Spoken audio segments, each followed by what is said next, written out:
It's been a little while since we had some balance changes. Now, overall, I'd say this meta is in a pretty healthy spot, but today I want to talk about a few brawlers that I think should get a buff in the next round of balance changes.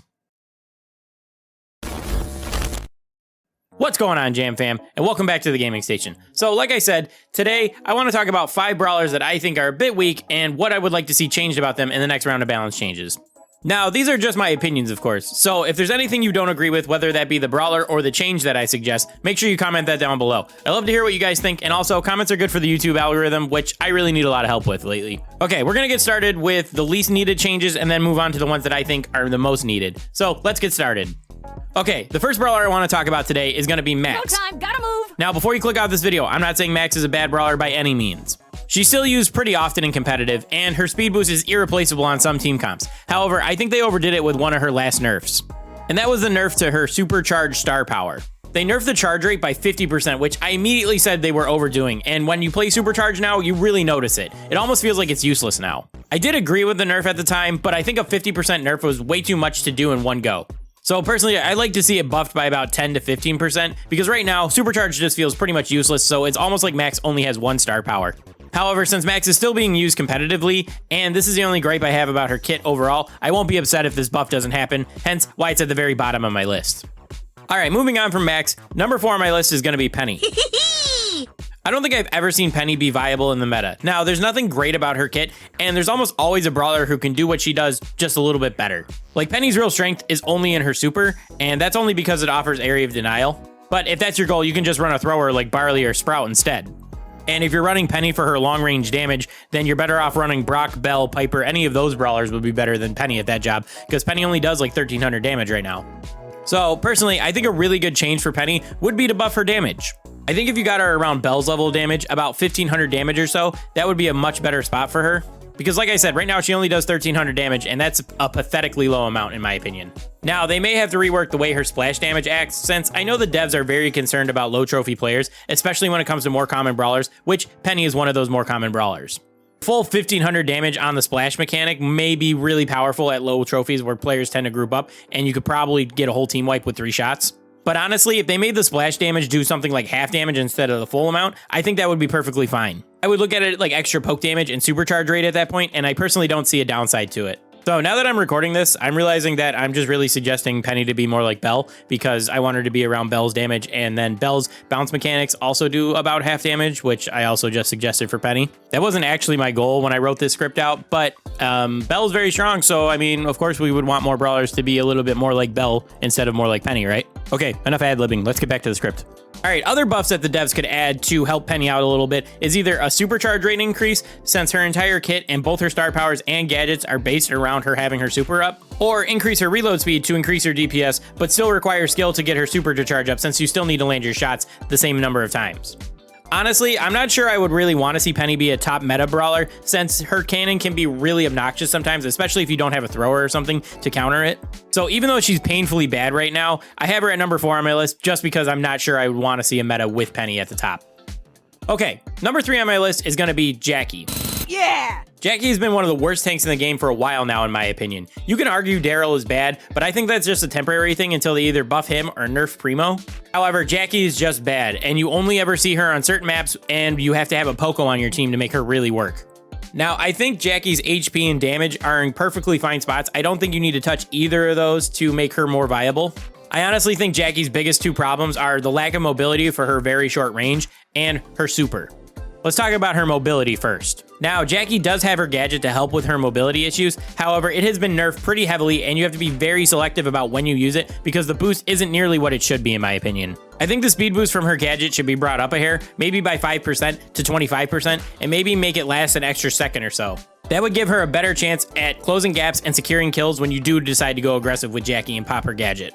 Now, as far as Jacky's super, it's basically useless. It takes way too long to actually pull somebody in, and while it's active, you're basically a sitting duck till it's over. And you do get a shield while using it, so you do get a little bit more damage reduction when it's up. However, the shield really doesn't do anything because it only lasts for about a second after the super's over, so you basically don't get anything after the super's done. Honestly, I think a perfectly fine change to her super would be that the shield you get from it would last for a few seconds after you activate it. That way, if you miss your pull, or if you pull somebody like a shotgunner in or something like that, you still get value from your super. Now, I know this isn't the best solution, but aside from completely replacing it, this is the best I could come up with personally. So yeah, if you give Jacky a little bit more mobility and then make the shield last from her super, I think she'll at least be playable. Probably not meta, but honestly, after last summer, I don't think anybody wants to see Jacky be meta anymore. So she's going to be number 3 on my list. Okay, the second to last brawler on my list is one that I talk about all the time on stream. I've been very vocal about him, and that's going to be Bo. Fly like an eagle!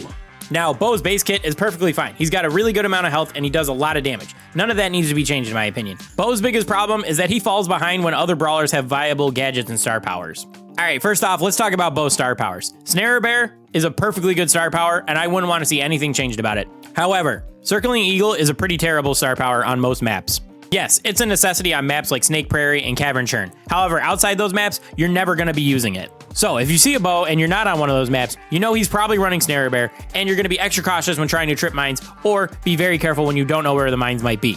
This is basically a more extreme version of the issue I had with Max, where Bo literally only has 1 star power if you're not on Snake Prairie, Cavern Churn, or any other map that has a bush in the middle. So my solution for this is that I would personally like to see Circling Eagle be made into a trait for Bo, and then replace the star power with something like faster projectile speed, maybe more attack damage, or maybe a faster recharge from your mines. Even something crazy like having the ability to put down a second set of mines would be cool, kind of like Amber's first star power. But personally, I just think that Circling Eagle is not a good star power and it would be a much better trait, and I would like to see something else instead of Circling Eagle. Okay, now on to Bo's gadgets. They have killed both of Bo's gadgets to the point where they're pretty much unusable. The Super Totem's health decay makes it so you can't even get a full charge if you step out of the area for just 1 second, and the delay on Tripwire is just way too long to ever get consistent value from. Now, Tripwire is a very easy fix in my opinion. First off, you make it an instant detonate again. However, now you make it so the mines don't stun when activated by Tripwire. And I got this idea from a similar mechanic, Buzz's gadget, where Buzz gets his super from his gadget, but he doesn't get the stun from it as well. So I think having Tripwire act in a similar way would be far less toxic than the original version, but still make it viable again. Unfortunately though, I don't have a great fix for Super Totem. It for sure can't go back to the way it used to be because of the bounty and knockout metas, but the way the Totem is now, it's honestly just terrible and can only be used really on Snake Prairie when you're hiding in the bush. Let me know if you have any ideas about how to fix this gadget, because I honestly couldn't even come up with anything. So yeah, I think Bo's late game kit is really terrible because he really only has 1 star power and both his gadgets are horrible. He needs a lot of work to be viable, and that's why I put him at number 2 on my list. And my final brawler that needs the biggest buffs is going to be Squeak. Squeak is just terrible. I like him as a brawler and design-wise, but the other day I was pushing him up to 600 for a video, and his power falls off extremely hard around 550 trophies when people learn how to play around him. Squeak basically has all the problems of the last 4 brawlers I listed in one package. Like Penny, he has super low DPS due to his low damage and long reload speed. His super is pretty much useless since it basically never lands anything, just like Jacky's. And like Bo, he really only has 1 good star power and his gadget's kinda meh. Okay, first off, I think Squeak needs a damage buff. I wouldn't want to see a reload speed buff to him because that would make his shots more spammy, and with the area denial he offers from his shots, I feel like that would be very toxic. So I think they should buff his damage to about 1600 per shot, and with his first star power, that would get him just under 1800. And that does seem like a lot, but when you take into consideration his long reload speed and the delay on his attacks, I think it's kind of needed in my opinion. Now, next up is Squeak's super. Now, I talked about this in my Squeak review video, but I think that the big bomb needs to do some damage and possibly even a wall break. This would make Squeak's super much more useful. It would give him some form of utility by being able to open up maps, and it would also make his super much more threatening since there's an extra phase of damage involved with it. And as for Squeak's star powers, I'm fine with the first one, but Super Sticky just needs to apply to the big part of the bomb. The small bombs from the super almost never land, which means that star power is basically never going to take effect, which means you essentially almost never have a star power in an entire match. If the slow applied to the big part of the bomb, you could throw it near somebody, the slow would take effect, and then it would almost guarantee a couple of the small bombs from the super would land on the target. Again, this is something I talked about in my Squeak review video, but I still think it's a very good idea. So yeah, I basically have a problem with every part of Squeak's kit, and I think that the devs really need to take a look at him and give him some really big buffs because he's just absolutely terrible and it's so hard to play him right now. So yeah, there it is. Those are my 5 brawlers that I think need to get buffs in the next round of balance changes. Like I said earlier, I'm fine with Max not getting a buff, but I do think that Supercharged is a bad star power, and I think they overdid it with the nerf. But for the other 4, I really think Supercell needs to take a look at these brawlers and try to give them some kind of help because they're absolutely terrible, and you almost never see them in competitive. And they're just really hard to play on ladder at the same time too. Let me know what you thought about my ideas and what you'd like to see change in the next round of balance changes as well. Anyway, that's going to do it for this one. I want to thank everyone for watching, and I'll catch you guys in the next one. Peace.